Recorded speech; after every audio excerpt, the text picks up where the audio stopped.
أكبر لا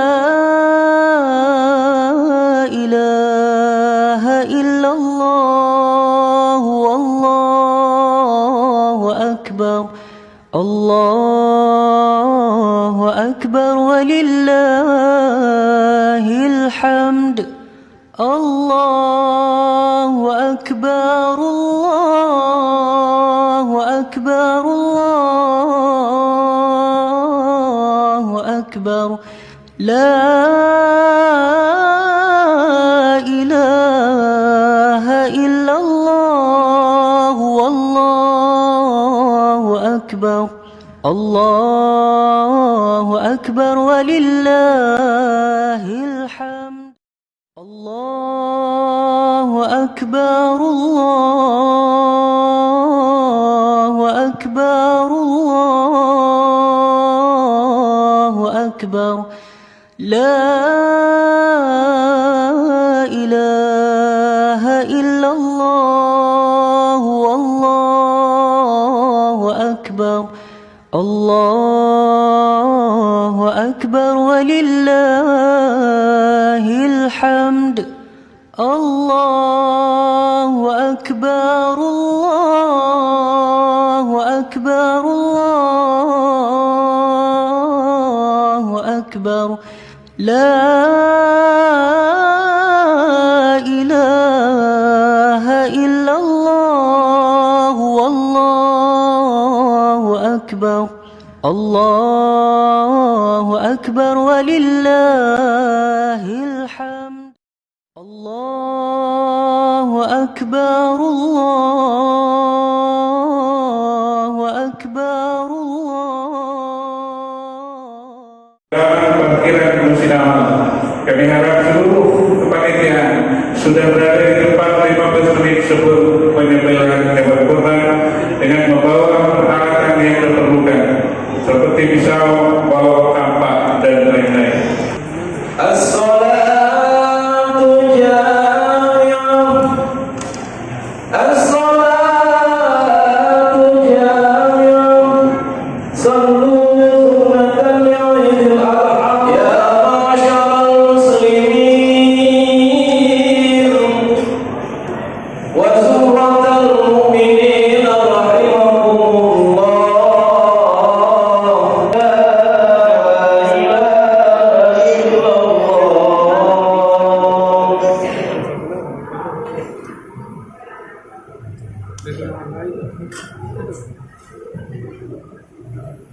Assalamualaikum warahmatullahi wabarakatuh.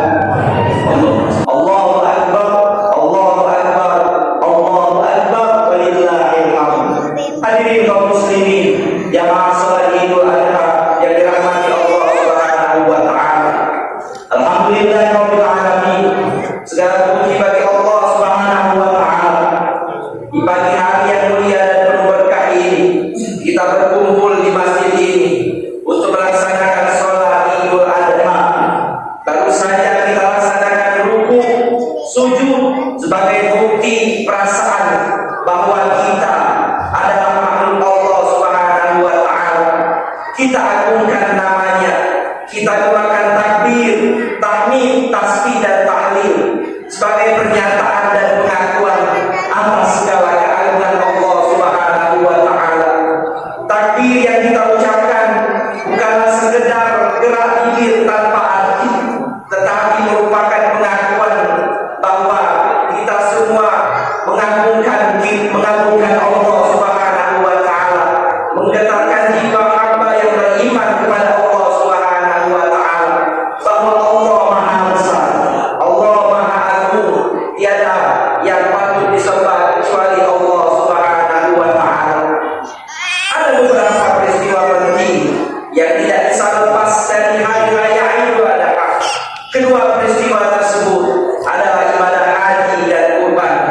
Kita harus meyakini bahwa segala sesuatu selalu ada hikmah yang terkandung dari setiap ujian dan peristiwa besar yang dialami oleh setiap umat manusia. Hadirin jamaah salat Idul Adha yang dirahmati Allah Subhanahu wa taala. Sejarah Idul Adha berawal dari ujian yang paling besar yang menimpa Nabi Ibrahim alaihissalam, karena kesabaran ketabahan Nabi Ibrahim dalam menghadapi berbagai ujian dan cobaan dari Allah, maka Allah memberinya sebuah gelar kehormatan, yaitu Khalilullah, sebagai kekasih Allah. Setelah gelar Al-Khalil disandarnya, malaikat bertanya kepada Allah Subhanahu wa taala, "Ya Tuhanku, mengapa Engkau menjadikan Ibrahim sebagai kekasihmu, padahal ia selalu disibukkan oleh urusan kekayaan dan keluarganya?" Allah Subhanahu wa taala berfirman, "Jangan kamu mengira bahwa Ibrahim hambaku itu selalu sibuk dengan lahiriah urusan keluarga dan hartanya." Kemudian Allah Subhanahu wa taala mengizinkan para malaikat menguji keimanan serta ketakwaan Nabi Ibrahim. Ternyata kekayaan dan keluarganya itu tidak membuatnya lalai dari mentaati perintah Allah Subhanahu wa taala. Dalam kitab disebutkan bahwa konon Nabi Ibrahim memiliki kekayaan 1000 ekor domba, 300 lembu, dan 100 ekor unta. Riwayat lain mengatakan bahwa kekayaan Nabi Ibrahim mencapai 12.000 ekor ternak, suatu jumlah yang menurut orang di zaman itu adalah tergolong seorang miliuner. Ketika pada suatu hari Nabi Ibrahim ditanya oleh seseorang, "Wahai Ibrahim, milik siapa ternak sebanyak ini?" Ibrahim menjawab, "Sesungguhnya ini milik Allah, kepunyaan Allah, tapi saat ini masih milikku. Suatu waktu Allah menghendakinya, akan aku serahkan semuanya. Jangankan cuma ternak, bila Allah meminta anak kesayanganku pun, niscaya akan aku serahkan juga." Pernyataan inilah yang dinyatakan oleh Nabi Ibrahim ini kemudian dijadikan bahan ujian, yaitu Allah menguji iman dan takwa Nabi Ibrahim melalui mimpinya agar ia mengorbankan putranya yang dikala itu masih berusia 7 tahun, anak yang elok rupawan, sehat lagi cekatan, supaya dikorbankan dan disembelih dengan menggunakan tangannya sendiri. Sungguh sangat mengerikan. Peristiwa ini dinyatakan dalam Al-Quran surah As-Saffat. A'udzu billahi minasyaitonir rajim. Qala ya bunayya inni ara fil manam anni adhabuka fanzur madza tara. Qala ya abati amma tumar satajidni insyaallah minas sabirin. Ibrahim berkata, "Hai anakku, sesungguhnya aku melihat dalam mimpi bahwa aku menyembelihmu, maka pikirkanlah apa pendapatmu." Ismail menjawab, "Wahai bapakku, kerjakanlah apa yang diperintahkan Allah kepadamu. Insya Allah engkau akan mendapatiku termasuk orang yang sabar." Ketika keduanya siap untuk melaksanakan perintah Allah, iblis pun datang menggoda sang ayah, sang ibu, dan sang anak silih berganti. Akan tetapi Nabi Ibrahim, Siti Hajar, dan Nabi Ismail tidak tergoda sedikit pun oleh bujuk rayu iblis yang menggoda agar membatalkan niatnya itu. Bahkan Siti Hajar pun mengatakan, "Jika memang benar itu perintah Allah, aku pun siap untuk disembelih sebagai ganti Ismail." Mereka melempar iblis dengan batu, mengusirnya pergi, dan iblis pun lari tunggang-langgang. Dan inilah kemudian menjadi salah satu rangkaian ibadah haji, yaitu melontar jumrah. Allahu Akbar, Allahu Akbar, Allahu Akbar, walillahil hamd. Hadirin jamaah Idul Adha yang dirahmati Allah Subhanahu wa taala. Setelah sampai di suatu tempat dalam keadaan tenang, Ismail berkata kepada ayahnya, "Wahai ayah, aku harap kaki dan tanganku diikat supaya aku tidak dapat bergerak leluasa sehingga menyusahkan ayah. Hadapkanlah mukaku ke tanah supaya ayah tidak melihatnya, supaya karena kalau ayah melihatnya pasti akan merasa kasihan denganku. Lepaskan bajuku wahai ayah, agar tidak terkena darah yang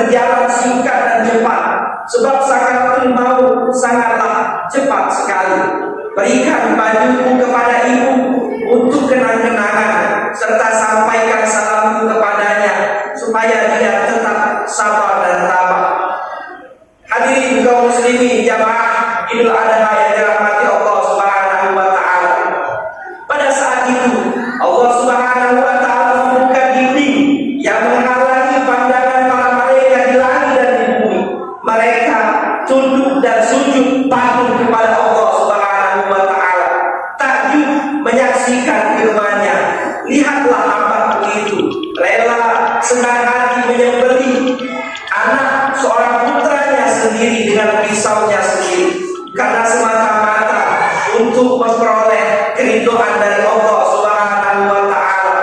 Sementara itu Ismail pun berkata, "Ayah, bukalah ikatan kaki dan tanganku agar Allah Subhanahu wa taala tidak melihatku dalam keadaan terpaksa, dan letakkan pisau itu di leherku supaya mereka menyaksikan putra Ibrahim ikhlas untuk menghadapi semua itu." Ibrahim mengabulkannya, lantas membuka ikatan pisau itu. Pisau itu diikatkan, dilakukan untuk memotong leher Nabi Ismail, lehernya. Akan tetapi Ibrahim mencoba memotongkan pisau itu ke sebuah batu. Ternyata batu yang keras itu terbelah. "Hai pisau, engkau sanggup membelah batu, tapi kenapa engkau tidak sanggup memotong leher anak?" kata Ibrahim. Dengan izin Allah Subhanahu wa taala, pisau itu menjawab, "Anda engkau katakan potonglah, tapi Allah mengatakan jangan potong. Mana mungkin aku menuruti permohonan wahai Ibrahim, jika akibatnya aku durhaka kepada Allah Subhanahu wa taala." Ketika itu Allah Subhanahu wa taala memerintahkan malaikat Jibril untuk mengambil seekor kibas dari surga Allah Subhanahu wa taala sebagai gantinya.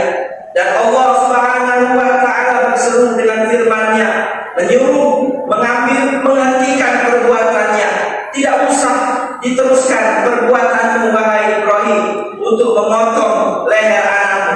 Allah Subhanahu wa taala telah meridhoi ayah dan anaknya, memasrahkan perasaan tawakal kepada Allah Subhanahu wa taala sebagai imbalan keikhlasan mereka. Allah Subhanahu wa taala menciptakan dengan memberikan seekor kambing sebagai hewan kurban.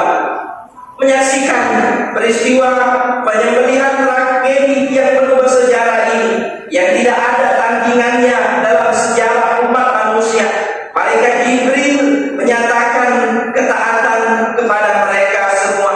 Setelah kembali kepada Allah Subhanahu wa taala dari surga dengan membawa seekor kibas, kagumlah ia seraya terlontar dari malaikat Jibril ungkapan Allahu Akbar, Allahu Akbar, Allahu Akbar.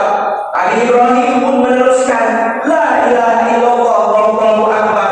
Kemudian disambung oleh Nabi Ismail dengan ucapan Allahu Akbar walillahil hamd. Allahu Akbar, Allahu Akbar, Allahu Akbar walillahil hamd. Hadirin kaum muslimin jamaah Idul Adha yang dirahmati Allah Subhanahu wa taala. Ibadah kurban yang kita lakukan akan sangat bermanfaat bagi orang-orang di sekitar kita. Kurban bisa menjadi bukti kepekaan sosial kita terhadap sesama, baik kepada orang yang mampu, dari orang yang mampu kepada orang yang kurang mampu. Kurang kita semua, kurban semakin memberikan kepada kita semua. Kurban bisa menjadi bukti bahwa kita saling mencintai terhadap sesama, bahwa harta dan materi di dunia ini hanya titipan dari Allah Subhanahu wa taala yang di dalamnya terdapat hak-hak orang lain. Kenikmatan yang kita rasakan tidak akan berkurang sedikit pun ketika harus dibagi dengan yang lain melalui penyembelihan hewan kurban. Allahu Akbar, Allahu Akbar, Allahu Akbar walillahil hamd. Dengan pengorbanan harta melalui hewan kurban ini, kita juga akan mampu untuk selalu mendekatkan diri kita kepada Allah Subhanahu wa taala. Allah Subhanahu wa taala Maha Pengasih, Maha Penyayang. Korban yang diperintahkan kepada Nabi Ibrahim alaihissalam sangatlah berat.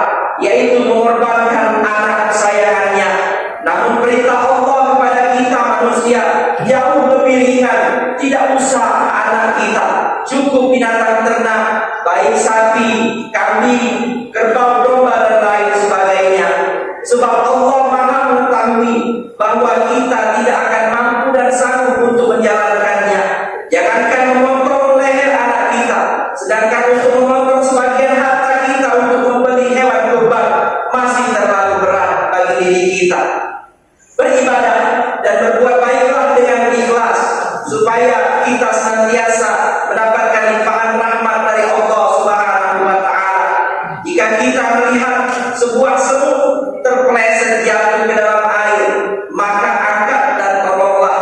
Barangkali itu menjadi penyebab ampunan bagi kita semua. Jika kita mendapati batu kecil di jalan yang bisa mengganggu jalannya orang lain, mari kita singkirkan. Barangkali itu menjadi penyebab dimudahkan jalan kita, urusan kita menuju surga Allah Subhanahu wa taala. Hadirin kaum muslimin jamaah Idul Adha yang dirahmati Allah Subhanahu wa taala. Dunia bukanlah tempat sebenarnya kita tinggal, tapi dunia adalah tempat kita meninggal. Sekarang kita di atas tanah, tapi suatu saat tanahlah yang ada di atas kita. Semoga kita dapat memperbaiki diri kita dan menebar kebaikan di lingkungan masyarakat sekitar kita. Mumpung kita masih sehat, masih bisa berbuat, masih bisa taat kepada kedua orang tua kita, orang-orang di sekitar kita, sambung silaturahim dengan sanak saudara kita. Mari kita saling memaafkan antar satu sama lain di antara kita semua. Semoga kita semua selalu dalam keadaan sehat, selalu mendapatkan keselamatan, kebahagiaan di dunia dan di akhirat nanti. Amin ya rabbal alamin. Mudah-mudahan kita semua memperoleh umur yang panjang, yang barokah, yang selalu dalam rahmat Allah Subhanahu wa taala. Amin ya rabbal alamin. A'udzubillahi minasyaitonir rajim. Bismillahirrahmanirrahim. Inna a'tainakal kautsar fashalli li rabbika wanhar. Inna syani'aka huwal abtar. Barakallahu li wa lakum fil Qur'anil 'azim wa nafa'ani wa iyyakum bima fihi minal ayati wa dzikril hakim. Aqulu qawli hadza wa astaghfirullahal 'azim li wa lakum wa lisa'iril muslimina wal muslimat wal mu'minina wal mu'minat fastaghfiruhu innahu huwal ghafurur rahim. Sallallahu